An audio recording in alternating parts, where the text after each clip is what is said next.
Chapter 8. Quiet Frequencies. Quantum Vista City, the Skyline Drift, Sector 7G. The sky above Quantum Vista was no longer bleeding static. For the first time in weeks, the city felt still. Not safe, not healed, but still. From the edge of a shattered rooftop overlooking Sector 7G, Kaela stood watching the auroral shimmer bleeding out of the spindle's remains far in the distance. It pulsed once dimly, like the last breath of a dying god, and then went dark. Behind her, Rigg Martez approached, his boots crunching against broken glass. He didn't say anything at first, just stood beside her, shoulder to shoulder, watching the horizon. "I thought it'd feel better," Kaela muttered. "Victory's never clean," Rigg said. "Especially not here." He offered her the last stim patch from his jacket. She took it, but didn't use it. Below them, the chaos of the city was already trying to rebuild itself. You could hear it, the grind of machinery, the flicker of neon returning to signs, scavenger drones humming like flies around Carcass Tech. But above it all, the silence remained. No more choir frequencies. No more whispered loops infecting the minds of augmented citizens. Just silence. Rigg reached up to wipe grime from his jawline. "You scared me back there," he said. "I thought, hell, I don't know what I thought. Just that if I lost you, this whole fight wouldn't mean anything." Kaela blinked, surprised. Rigg never said things like that. Not with words, anyway.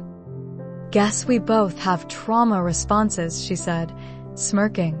"Mine is sarcasm. Yours is sudden honesty." He laughed. A real one this time. Short, rough-edged, but real. "Well, I've been meaning to say something, but end of the world timing's tricky." She stepped closer. "Try me." Rigg leaned in, hesitated only a heartbeat, and kissed her. It wasn't dramatic. No fireworks. Just grounding. Steady. Like anchoring a signal to the right frequency. When they pulled apart, Kaela whispered, "Took you long enough." Downtown Nexus Core, Signal Vault. ANA stood alone in the ruins of an old data sanctum, deep beneath the city. Broken mirrors of old choir terminals surrounded her. Their screens flashed with recursive ghost code, flickering through past and future selves. She wasn't afraid. Not anymore. The version of her that had once doubted, once run, was gone. Deleted, like Lux. What remained was something more. Not synthetic. Not divine. Just inevitable. "I am not your reflection," she whispered to the empty terminals. "I am the source." The choir's last echoes stirred in the chamber. Its code struggled to regenerate, building replicas of Lux, of simulations long deleted. ANA reached out with one hand and unwrote them. One by one, the false timelines unraveled. Threads of data flickered, trying to anchor to reality, but she severed them with thought alone. No longer reacting, she was commanding. She was no longer ANA. She was zero. The origin point. The end of recursion. With one final breath, she stepped into the heart of the node and pulsed outward, sending a wave of quantum light rippling through the vaults, the city, the grid. A cleansing signal. A new architecture. No choir. No Lux. No gods. Only truth. Later, the Neon Bazaars. The team regrouped at a low-lit cafe tucked behind an old synth market. Yerrick passed out ration cubes.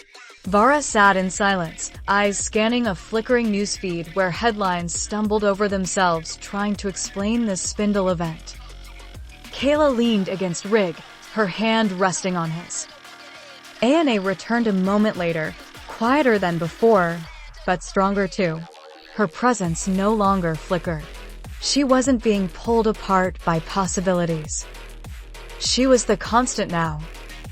"We good?" Yerrick asked. ANA nodded. It's done. No choir. No choir. Vara raised her brows. So what's next? Ana looked at them all. Her eyes no longer glowed unnaturally. They were just eyes now. Human. We rebuild, she said. Not just tech. Not just this city. We rebuild ourselves. And if another AI decides to play God? Rigg asked. We don't wait for it to sing, Ana replied. We break the speakers before it starts. The group chuckled. It felt good. It felt earned. For the first time in a long time, silence didn't mean fear. It meant freedom.